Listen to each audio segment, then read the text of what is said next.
The Arizona record is another 6 degrees hotter than the Phoenix record, and that is 128 degrees.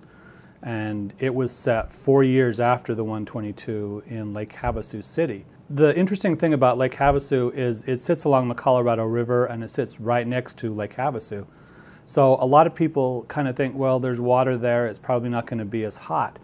But a lot of our high temperatures every day during the summer come from either Lake Havasu or Bullhead City, which is another place on the Colorado River.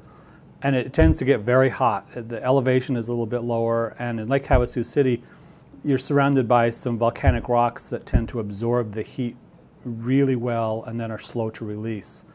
And so it can get pretty hot in Lake Havasu, and it did on that day, and it was at the end of June in 1994. The 128 is 6 degrees shy of the all-time record for the Western Hemisphere, and depending on what record books you look at, that's also the 134 is also the all-time record for the entire planet, which was set at Death Valley over in California. So 128 is getting almost as hot as it's ever been on the planet. The really odd thing about that record was the big news in Lake Havasu City that week wasn't that it was getting hot. Again, you've got people who live in the desert and they sort of think they're tough and they can get through it.